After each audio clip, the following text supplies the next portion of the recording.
So let's go ahead and start the meeting. I will, I think the official phrase that we use in the minutes is call it to order. So I will call the meeting to order. And that sounds rather too grand for what it is that we do, but it is hereby called. I guess the first note that I would make, and I'm okay to go, is that right? Yeah, you're good. Yeah? Okay. We're recording. You're recording and everything? Yep. Yeah, we figured out how to record on Zoom, so makes this my job a lot easier. So. Oh, good, good. That's what I'm all about. I guess I would just note, for those of you who haven't seen the email notice yet, that Heidi sent in her resignation. She just says that her ongoing health problems make it her unable to participate. She was hoping for a different outcome, which is why she had not yet resigned, but she has realized that her health problems are not diminishing. So we will need to find a new member of the committee. Jake and or Matt, can you remind us of the best process for that? So the process is, I think, if you put forward some names or reach out to some individuals that you're interested in having serve on the committee, then they are required to submit an application form. That's online. It's on the city website. I think I can get you a link to that. And then we will start vetting and interviewing those candidates. Okay. Now we do have a, go ahead, Sarah. I was just gonna say, I can put together, or we can recycle, because we're good at that, old posts where we've asked people we invited people to apply on Facebooks. So we can do that. Okay. I'm wondering, do we even have an old application from someone who maybe we didn't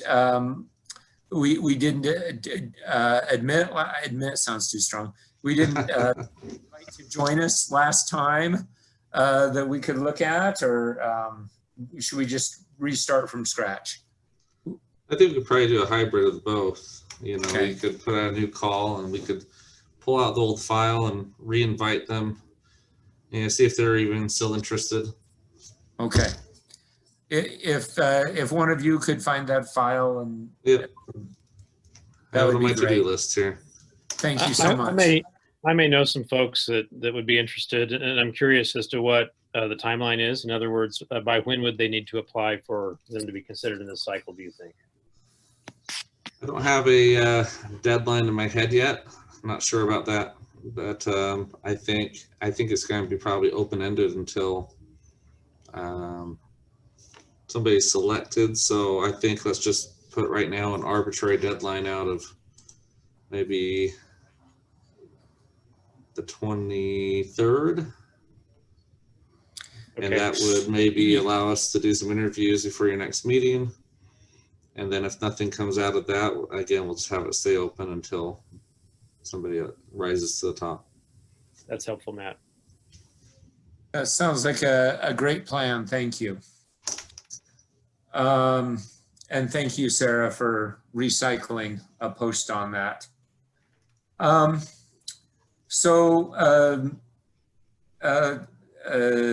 Let's move on to the agenda then. Let's start with this community renewable energy discussion. That's the first item on the agenda, and it's a pretty important one. So just so we're all on the same page here, maybe I'll do just a bit of a summary. So the Utah State Legislature in 2019 passed a HB 411, which enabled communities to join a process in discussion with Rocky Mountain Power. What is Rocky Mountain called these days? Rocky Mountain Power, the parent company. Is it? Okay. The parent Okay, company Pacific Corp. Okay, so it's still Rocky Mountain. Okay. To put out, it passed a bill that enabled municipalities to join a process with Rocky Mountain Power to negotiate joining a new plan where city would commit to all renewable energy by a certain date. I think it was 2030. And in return, they would give their citizens an option to opt. I mean, citizens would be automatically enrolled in that, but citizens would have an opt-out provision for a couple of months. But all of that was going to be preceded by discussions and negotiations on what the pricing would look like and what exactly the mechanism would be and some of the exact timing and things like that. And to participate in that process, municipalities had to pass a resolution by December 31st saying that they wanted to participate.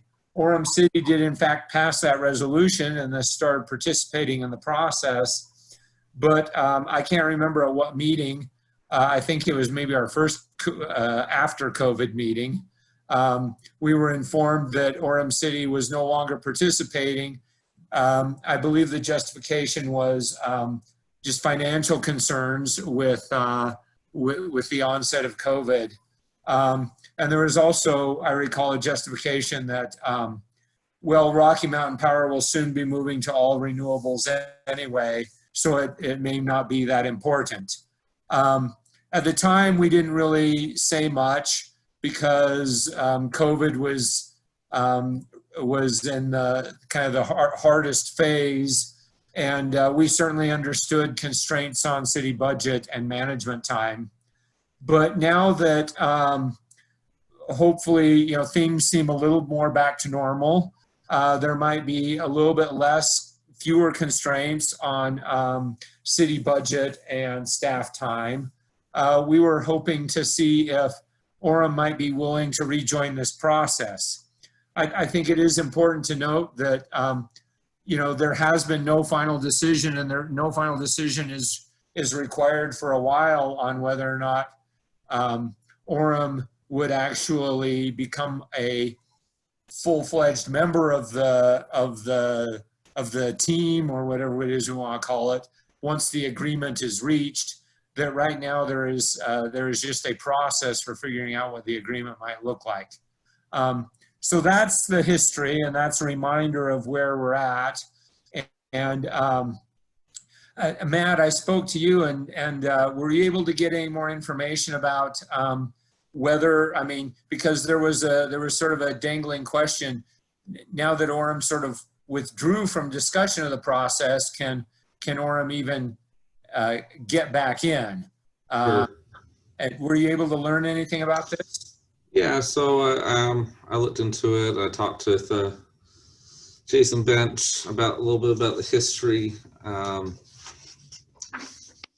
Just to reiterate, I think some of the concerns initially came up out of the COVID budget discussions back in April and May as the city was preparing to adopt a new budget for the coming year. You may be aware that a lot of uncertainty about future revenue projections. Those have eased a little bit in the last couple months, and that sales tax revenues have been higher than anticipated, even outperforming last year. However, that doesn't mean that the city isn't still worried about the future of the budget, as the economy is really weird right now. We have higher sales tax. We're not sure why that's happening, if that was just stimulus money or if things are fine. We also, the unemployment rates, housing issues. The stock market had another weird bull run this last month and then the dive today. So I don't think the city is comfortable saying, yeah, we're on an upward projection for sure, and that they're ready to jump back into this. Jamie Davidson issued a letter to Christopher Thomas. I believe he's with Salt Lake City, who is one of the lead cities on this 100 Communities program. And they issued a letter on June 2nd, formally withdrawing from it. Now, I think you're right, Darren. There's probably nothing particular about preventing us from rejoining that conversation. But I've been told that that letter was preceded by a formal policy discussion with the city council, and the city council in step with the administration has ended their interest in pursuing this at this time. Now, at some point, as I understood the legislation, once they figure out the operating procedures for this program, cities are required to adopt an ordinance adopting the program, and there's a few other milestones after that. But I think that's the status, and that's what I've been asked to communicate. Thank you. Jeff, as a member of the city council, could you enlighten us on what happened here, and help us understand some of the council's reasons for requesting withdrawal or agreeing to a withdrawal? Well, yeah, so as I recall, a lot of it was budgetary, and at the time, just, a little bit of a sense of, I guess, preparing for the worst and hoping for the best, as far as that goes. And as Matt said, things have actually been a little better than we had anticipated, gratefully. But it's still a question of, who knows what the future is going to look like. And again, hoping for the best, but preparing for, what could be some cloudy days ahead. I think, as I recall, also there was some concern as far as the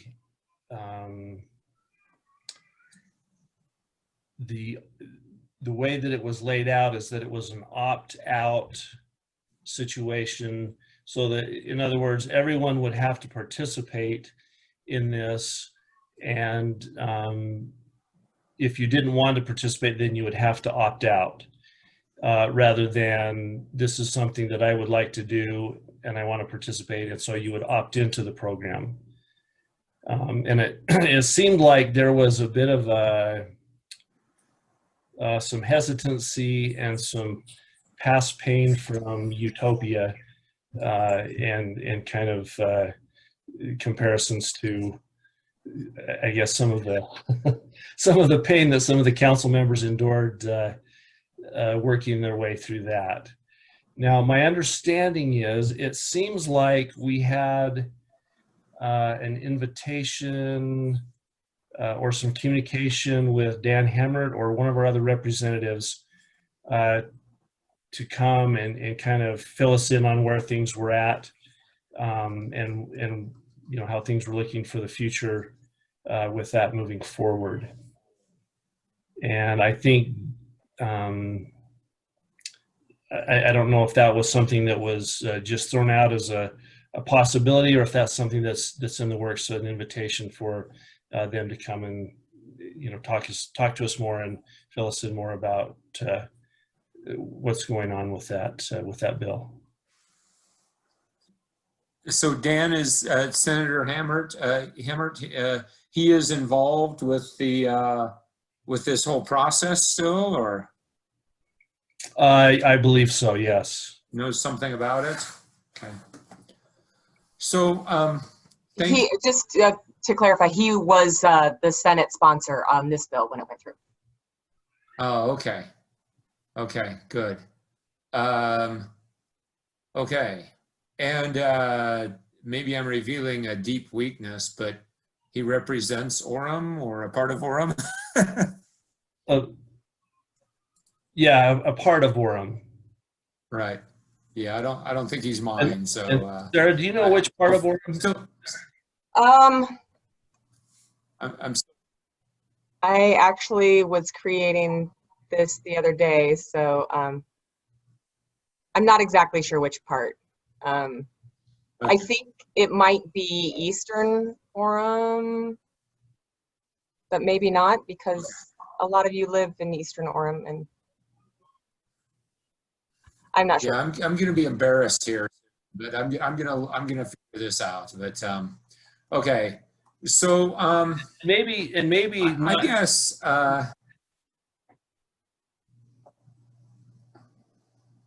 go ahead. I was just going to say, and maybe he's not an ORM representative, but just the fact that he is one of the sponsors of the bill. No, he does represent part of Orem. Okay. We have 3 senators and 3 representatives that represent parts of Orem. Okay. Yeah. Are you referring to Daniel Hemmert? Hemmert. Hemmert? Yes. Hemmert? Emmer, Yes. yes. It looks like he's in the northeast portion of Orem. Yes, he takes in a little of the northeast there. I Senate see it District now. 14. Yeah, just barely a little of northeast. So, okay, I feel better. He is not mine. I didn't think so. So, right, a little bit of the northeast, just carves off the northeast corner, probably north of State and east of a line that changes. Or east, north of Center, maybe. Something like that. Okay, so I guess I have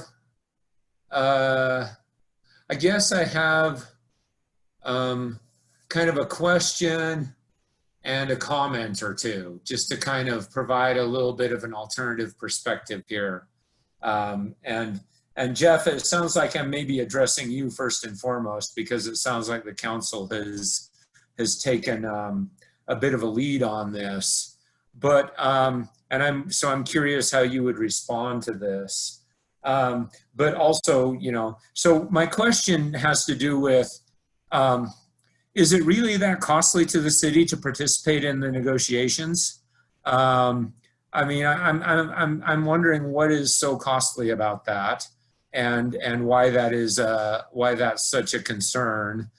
So perhaps somebody could help me understand the cost of participating in the negotiation. I understand the cost in terms of staff time, right? And maybe that's the major cost. But if somebody could help me understand the cost of participating in the negotiations, because to my mind, it's like, what's the loss of sort of sitting at the table for a few months and figuring out what this is all about? And I'm not sure I understand the cost is so large that we ought to walk away from the table. And if somebody could help me understand why that is so large, I would appreciate it. And my second question, and my second point is that there is a possibility that in the long run that this scheme will be cheaper for the citizens of Orem and for Orem City itself, because it is quite possible that renewables will become cheaper than coal-generated power, especially, and we were talking to some folks about this, especially as the customer base for coal declines. And there is still, there will be costs to keeping up coal plants. So it is, I think it's really quite possible that Orem City is making a decision here that is actually not in the best interests of its consumers, because it will end up costing us more. And in the spirit of maintaining our options, I think that we should be sitting at the table until we understand more about what the costs look like, likely costs look like, of renewable versus non-renewable energy for the citizens of our city. So that would be my question and my comment, and I would love to hear responses to those, please. Well, and I'll go first. Agreed. I think as part of our due diligence to understand what all of those things mean. How does it affect the city as an entity, and how does it affect the citizenry? So, I think those are great points, and I don't remember what the costs associated with the negotiations were. I can find that out unless Matt or Jake happen to have that at their fingertips. But we can get those numbers for you. But I would agree. I feel like that would be a good thing to,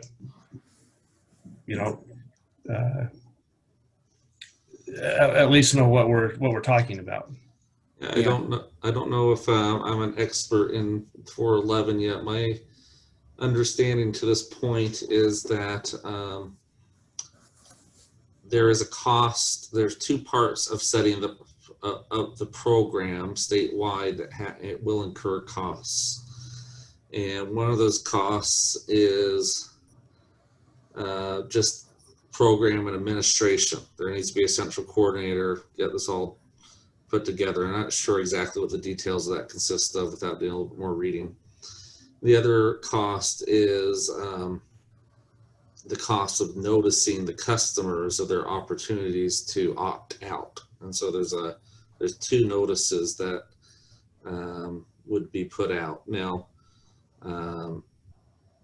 these costs are not, for us to have a seat at the table right now, necessarily would not incur the city any costs, but to continue to have a seat at the table implies that there's a good faith interest in the city to cover their portion of the program costs. And so I haven't spoken with any individual on the committee. I'm just making an assumption here that based off the information I see from my colleague in Cottonwood Heights, that they're trying to figure out the share of that cost right now.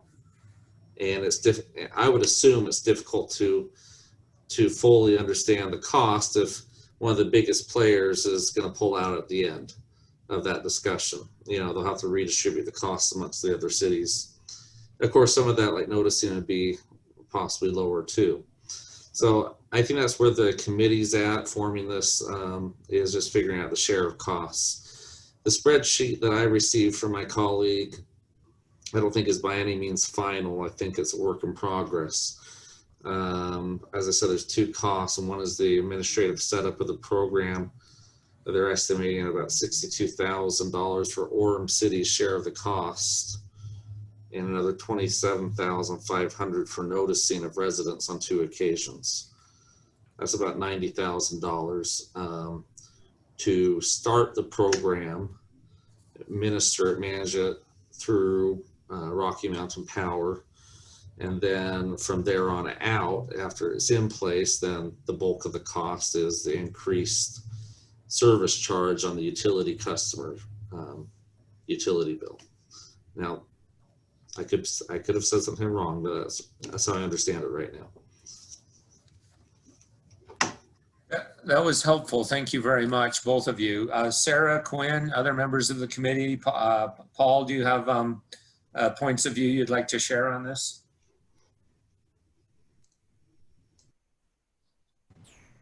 No, Darren, you asked the question that I wanted to ask, which was just, I didn't remember from our previous discussion what the costs were, but Matt just answered that. And I don't think we ever knew that. That is more clarity than we've ever had before. So thank you, Matt. That was super helpful. Well, and it sounds like the committee has just, this set of cities involved in this have just now gotten to that point. So it's good to know what that looks like. Matt or others, do any of you know if there are comparable cities to Orem that are still part of the process? And if so, I'm wondering if it might make sense for you or I, Darren, or somebody to just chat with somebody from those cities just to see how they've thought through it and see if we're missing anything that they've thought through. Yeah, I have the list of cities here that are participating. West Jordan is probably Ogden City are closest in size and community type to Orem. West Valley City is also participating. They're a little bit larger at 135,000, but West Jordan's 116,000, Ogden at 87,000, 88,000. I think Orange City's currently at 99,000. Yeah, just under.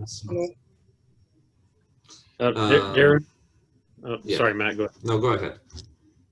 Well, it may or may not be productive to chat with, say, West Jordan. I think that has the potential for us to get more information. I don't know if it will be influential in how Orem thinks about it. I do think it is worth talking to Dan Hemmert, though. So I assume that he has thought through these things very carefully, and that he does have an interest with his Orem constituency and relationship with the city of Orem that might be of interest. So, Darren, I'm with you in the sense that I think this is a good thing in general. I'm sensitive to the political climate of Orem to sign up for something that appears to be a cost when the benefits, I think, are still uncertain.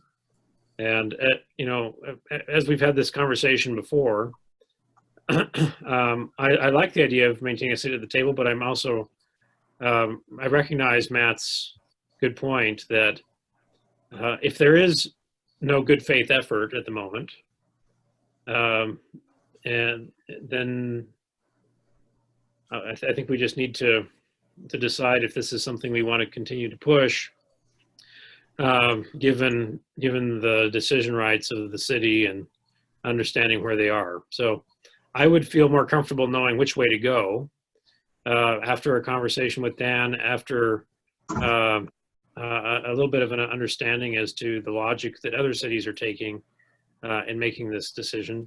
From an environmental perspective, I'm obviously on board, but I think we need to think a little bit about whether or not this is where we want to push or not.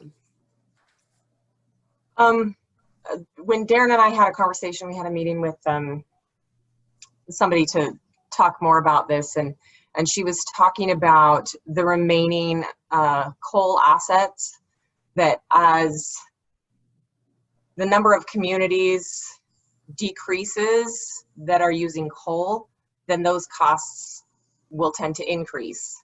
And so my question to her was, what's the likelihood that the costs of investing in new infrastructure for solar in Utah would be less than perhaps the costs of being, left holding the bag, shared by fewer communities of the, maintaining the remaining coal assets, which have costs. So like trying to weigh those costs, because, so that was a new piece of information that I found interesting, and perhaps would be interesting to the city looking at those costs. What are likely those costs to be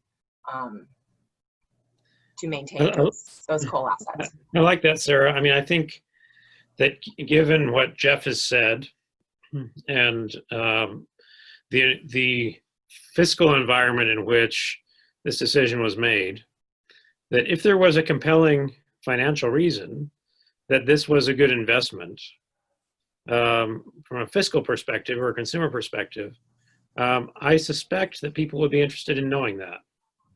And my guess is, not having been involved in some of these discussions, my guess is that that was not a consideration in the previous decision, or at least the longer term fiscal prospects for our current system may not have been clear.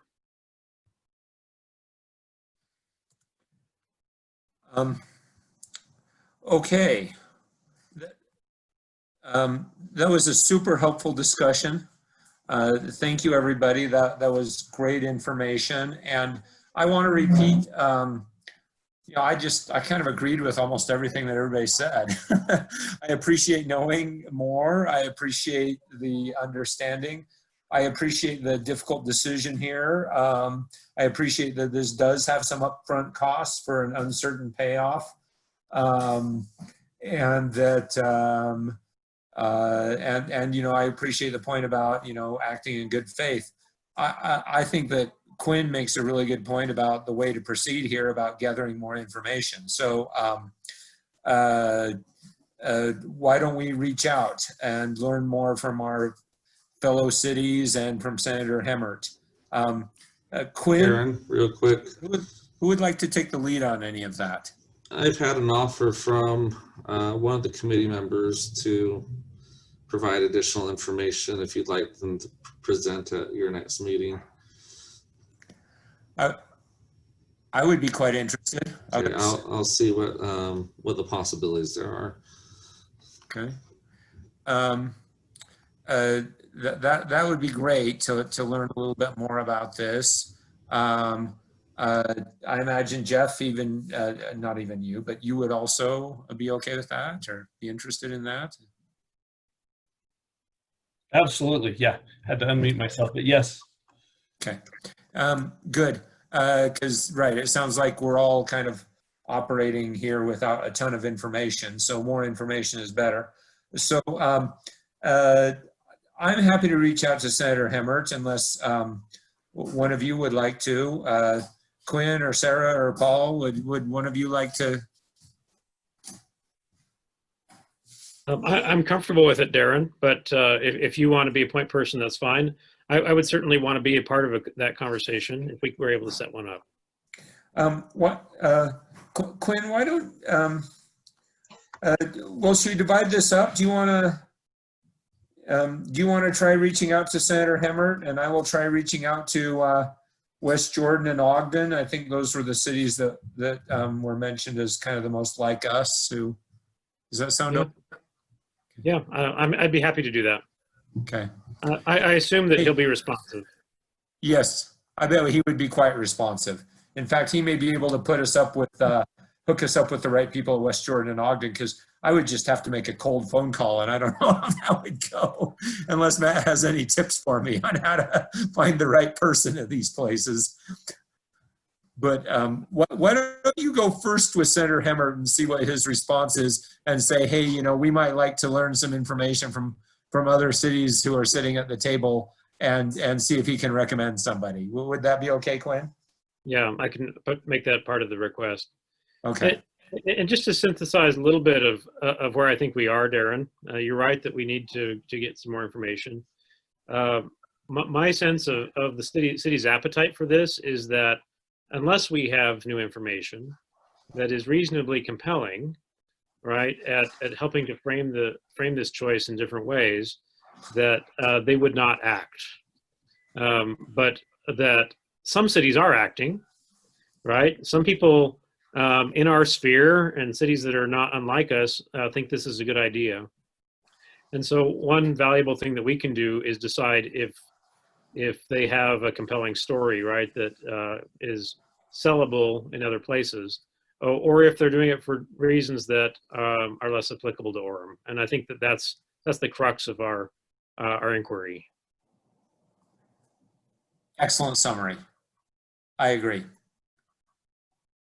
Reading body language as much as possible on Zoom, I think others are in agreement. So that's a very uncertain art, let alone science. So let's move in that direction then. We will seek more information under the kind of summary that Quinn suggests. That sounds great. Okay. And Darren? Yeah. I don't want to hijack the agenda in any way, but I did have one very brief update that probably fits best under this topic, if that's all right. Okay, please. At Sarah's good suggestion, I had a conversation about energy issues with Rick Cox, who's on the Provo City Committee that's similar to ours. And I just wanted to share a little bit about what Provo is doing.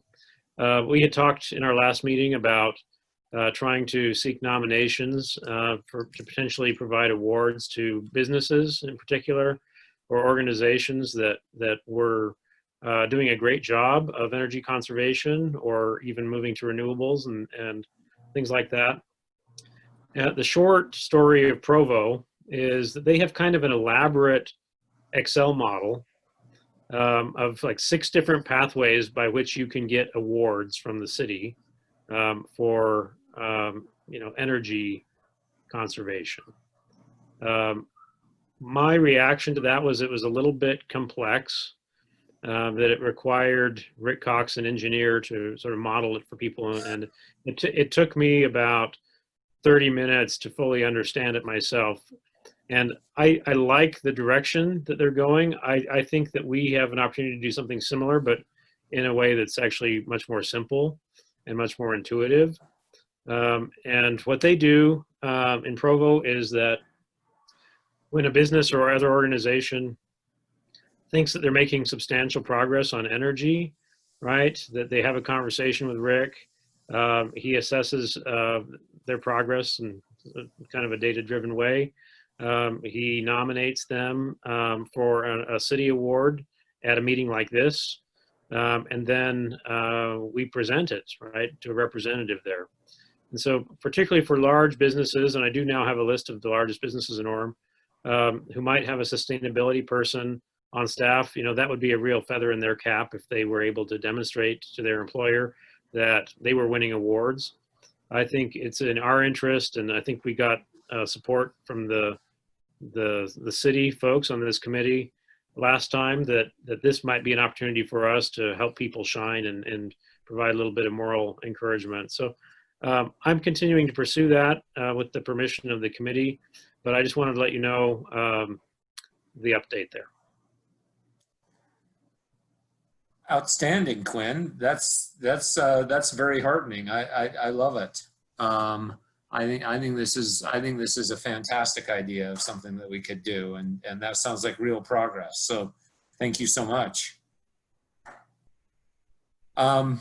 Yeah, time is short. I mean, we could spend more time there, but we'll keep that in your capable hands. Let's do a kind of a brief report on the second agenda item, which is supporting local open space and agriculture. We had a very nice visit, some of us, to the Provo River Delta Project and the Wilkerson Farms. We learned a lot about the very inspiring, I thought, Provo River Delta Project. That sounds like that's gonna be a really cool thing when that's finished. I was just really impressed by that, and would love to support it or in whatever way possible. And it was also, it was good to learn more about the Wilkerson Farm and the problems they face, and some of the issues there. And I came away with a sense that the committee could really look for some opportunities to support local agriculture. Let's see. Who would like to say more about that? I guess I should also say before I open it up, and Quinn, it seems like you had a nice summary there too, and maybe you could. But just kind of the last piece of information on local open space, also to report back that Sean Miller and I had a very nice visit with the Crandalls. They were not really aware of this idea of an easement, and they were quite taken with it and are certainly thinking about it, and can see how it would solve some of their problems. And that was all very heartening. So that was very good progress. I was very happy with that. I also, by the way, just asked Rachel Wilkerson, for a referral, right? And I also asked the Crandalls, who else do you know who might be interested in learning about these easements? And both of them came up mostly with blanks, that either people they know with farms already have easements, or they weren't sure that people would be interested. So I still plan on pursuing this, and I think, Jeff, you were giving me a name or two of some other farmers in the area. So I plan to pursue this further, but it will be more sort of through cold calls or going and knocking on the door or emailing or something like that. Because I was very pleased at the Crandall's interest and think there might be more interest out there. Certainly Sean has found interest in that in Provo, as we saw last time. But who else would like to comment on our visits to the Provo River Delta or to the Wilkerson Farm, and what it is as a committee we might be able to do to help kind of preserve open space and agriculture? Well, Go ahead. Go ahead, Paul, please. well, I was just going to say that I really enjoyed our visit. I learned a lot. I didn't know a lot of what was going on and some of the issues that the Wilkerson farm is facing. And the thing that I left with, I guess, was Quinn's idea of a local ag crawl, or something like that, where we could organize where we visit some of these local places. And eat a peach or a beet or whatever from each of these farms, and just like mostly, you probably wouldn't raise that much money. It'd probably cover costs, but just to let people know that these farms are here, that they like. I mean, in the case of the Wilkersons, I was so sad to hear that they can't open their stand, right? They don't open their store because they don't get enough business to keep it open. But just spreading the word and, I guess just letting people know that they have this option and that they can get some really great produce grown right here.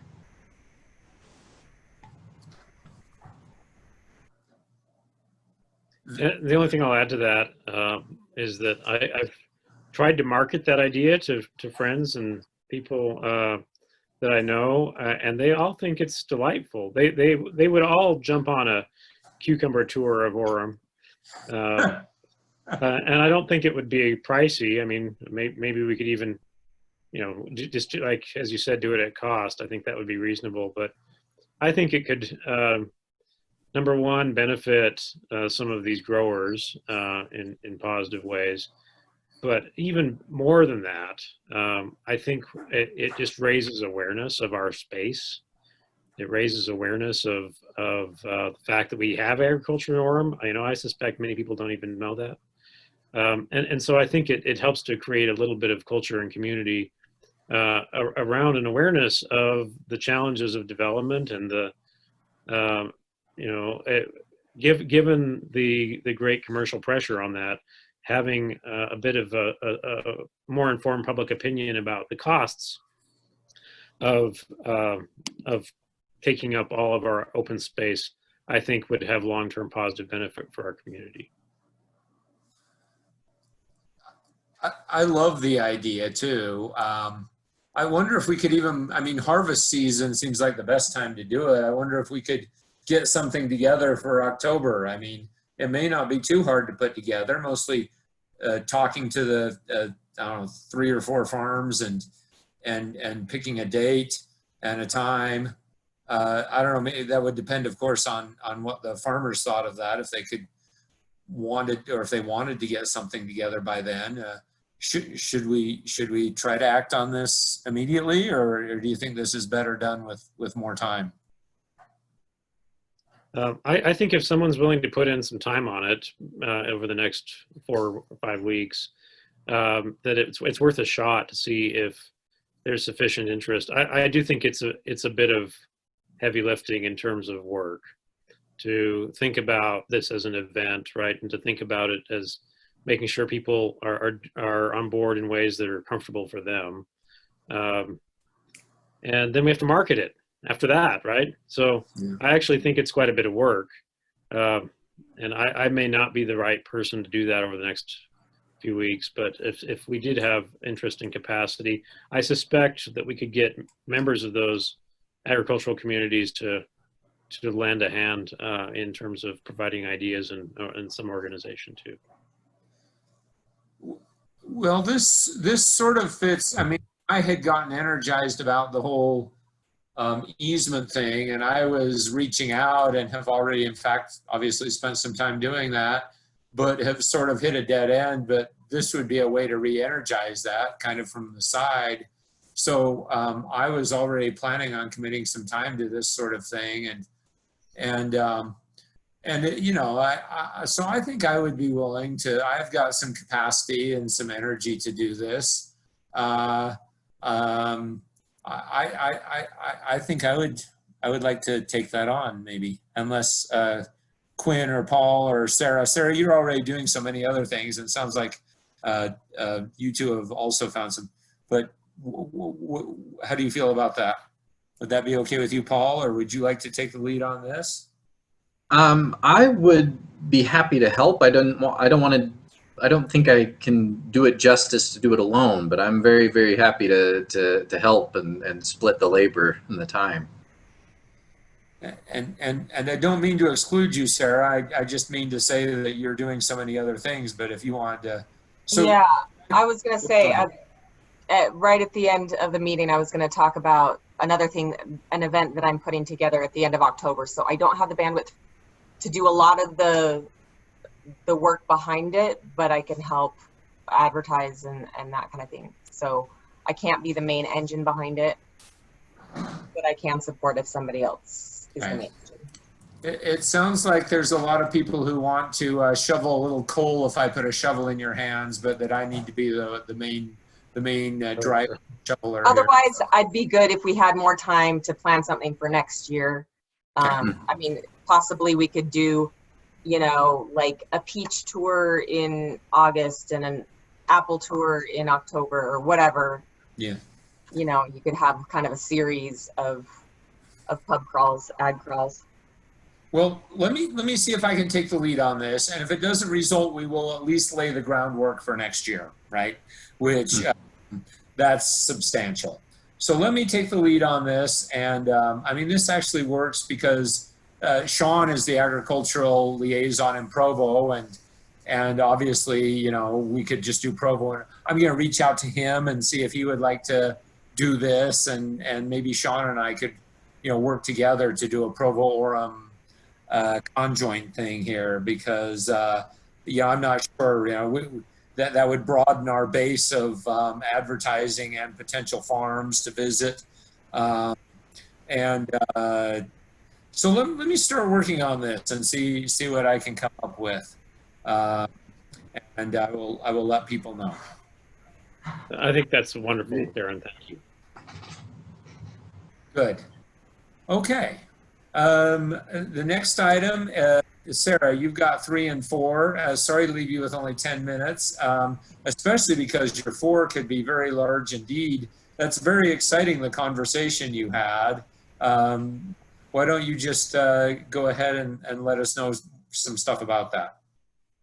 Okay, I don't have the agenda right in front of me. I don't know if 3 is social media update. There's not much to update on that. Things have been a little slow. Excuse me. If you do have a little story or a photo about how you have been spending more time outdoors this year, do send that in, and I can put together a post and add that to our social media. And then the next one, the library. So we had a conversation, and I emailed everybody about the conversation we had with Nathan Robison at the library, and about the opportunity, hopefully, to partner with them on finding a permanent home for our committee-based activities and educational outreach. And he mentioned an unused space that the library has had for a long time on the 2nd floor on the north wing. There's an outdoor patio on that 2nd level that is unused. It's completely bare. And I sent pictures, and if you haven't seen it yet, there are some pictures that you can take a look at. Or if you're at the library, go upstairs and take a look at the space. It's kind of a triangular space, but there's quite a lot of space and potential for building an NRSC related interactive educational space, and kind of a retreat perhaps for library patrons. So he mentioned that if we produce any printing material or any graphics or whatever, that the library could print that with their their printer, and it wouldn't come out of our budget.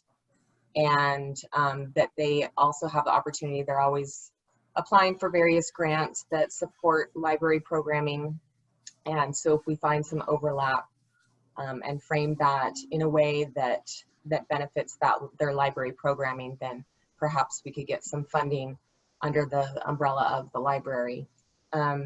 So my thought, I threw out various brainstorming ideas about the space, and then I thought if we could connect with perhaps some landscape design students, maybe at UVU or BYU, and see if we could find some student help in designing a space that we could then present to the library to help them envision what that space could be and how it could extend that utilization for the patrons and new programming opportunities. Also, he mentioned the opportunity if we had tween or teen activities, because I suggested, you know, we've thought about maybe doing quarterly activities, and he said that could work within their existing teen and tween programs.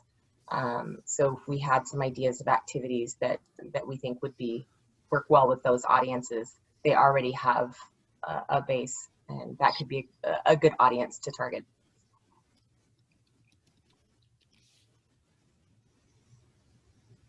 That's very exciting, Sarah. And I love the idea of reaching out to, I mean, classes at BYU and UVU, they're always looking for projects like this, right? Hands-on projects. An experienced design class at BYU, right? That's the name of the major. And this is experience design. I mean, you would think that you could find, a class because I feel so out of my depth here. And maybe you don't feel quite as out of your depth, but I love that idea. It seems like this is the way to go. What would be useful to you from the committee? Just encouragement like that, or? Right now, I mean, I'd love to be able. I'm willing to reach out to. I'd probably reach out to UVU first because it is Orem based, but I can also reach out to BYU. But I'd love to, if you could email me suggestions so that I, you know, if I connect with the departments or whatever, then I have some general dreams that I can offer to them. If they agree to it, that they can then start, you know, playing with some designs and see how that works. So if you can email me some suggestions, or if you have photos, kind of, you know, dream pages or whatever.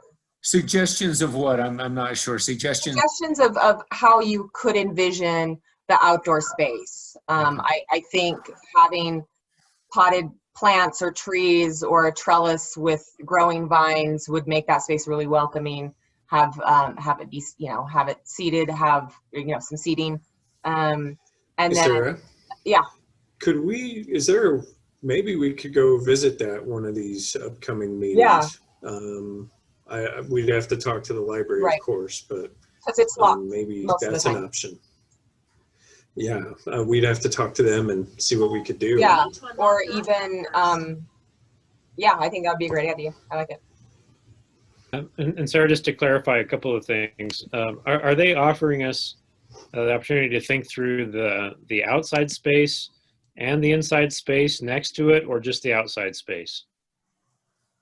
I think he was mainly talking about the outside space, but I also see, because I don't know if the outside space would always be available to the patrons, but there's a lot of windows there that I could see us printing out maybe poster size with some graphics and educational information about that outside space, so that if people can't go into the space, but they can see it through the windows and read a little bit about, oh, here are some examples of some native drought resistant plants that thrive in Utah with little water, or there could be another space where kind of a mini solar panel demo that has the real-time data on the inside, so that even if you can't go outside and see the solar panels, you could still see the real-time data, how much energy these panels have produced throughout the year through the different times of day. And so it could be kind of STEM-based learning that works with the students. So that's another possible thing that we could do. So yeah, I kind of envisioned, I mean, we haven't talked about it in detail, but envisioned that perhaps some of that window space, because they do have, yeah, anyway, that you could access kind of maybe two double-sided posters, so that when you're outside in the space, you can read the poster and read about water, read about energy while you're outside in the space, but also that information could be available to you if you're inside and you can't access the space, because I don't know if it's always going to be available, because right now it's locked, but I don't know. That would be something to talk about. Yeah, that's really helpful. It sounds like we have 3 problems to solve there, and I'm really supportive of this. I think this is a really cool thing that we could do and probably be uniquely suited to help the library on. But we have a content question, which is, what do we want this to show, right? Mm-hmm. We have a design question, which is, how do we want to show it? And then we have a question about how to drive traffic there, because it's not a place that gets traffic. And so we'd have to solve the problem of how people would actually get there. And I think that's not inconsequential given where it is, but it's a beautiful space. Yeah, I think driving people there could come if there's programming, perhaps out in the space. There are activities for kids to do, upcycled crafts, or there's a variety of things, I think, that that activities, programs that could be held in that space. And so if they were regularly used, then that could start to drive people to it. But you're right, it's not immediately available to a lot of the patrons. You have to go there on purpose. And what is the overall theme? Just environmental stuff generally, or more narrow than that? What do you envision as the overall theme, Sarah? Well, for the space, I think I think a lot of the space, it could use a lot of greenery that would just really spruce it up and make it inviting for people to go spend some time there. But I think as far as the content, if we print posters or whatever, informational posters, that could be updated monthly or quarterly. We could pick a topic that we're focusing on and have the activity reinforce that topic for the month or for the quarter or whatever, and we could update that information easily with a new printed poster. I see. So it could be a series of rotating ideas and topics, but make it more inviting. Okay, that's very helpful. Thank you. Darren, could I add something on that? I mean, yeah. I love Quinn's word when he said marketing, and just thinking about our ag crawl, I think that would be a fun place to do that. Obviously not this year, but maybe next year, have some educational opportunities. And I'm sure that children and teens and tweens, many of us don't know that there are fresh fruits and vegetables that are grown just down the street from us. And maybe that could lay into, hey, let's go pick a peach right off the tree and see where it actually comes from, and talk to a farmer about everything that goes into making that happen. It doesn't just show up on a grocery store shelf. I think there are lots of things that could be done there. And as far as getting the word out, I wonder if that's something that we could put in the city newsletter, that there's a series of educational opportunities, or in the library, whatever they do to communicate with their patrons, to let them know that this is something new and exciting and free of charge, and it's educational. And so. That's great. Thank you. And if you can send me ideas for activities, both for tweens, teens, and adults. I That's can actually, work on those. I'm looking at those photos you sent. That's a large space. It is, Wow. and it's completely unused. Oh, Open ballot. this is awesome. Okay, this is exciting. We are out of time. That was amazing progress on a lot of different issues. Thank you, everybody, for your attention. We've all got some stuff to work on. So, including, it would be helpful. I didn't want to set aside the idea of a visitor from the committee, Matt, next month. So we will both contact Senator Hemmert and local cities, and maybe have a presentation next month from the if your visitor were willing. Okay, so let's wrap up. We need to approve the minutes still from last month. I have looked them over, and I would motion for approval. I second. Okay, all in favor? Aye. Aye. Aye. And I don't know. Any opposed or abstained? Okay, I think that was Perfect. 4-0. And Perfect. Thank you. yeah, we need a motion for dismissal, I believe, adjournment. I motion we adjourn. And I second that one. Okay, all in favor? Aye. Bye. Okay. Have a nice day, week, month, and excited about the energy that's happening on this committee. Thanks, everybody, for your good work. Thank All you. right. Thank Thank you. you. See you guys. Take care.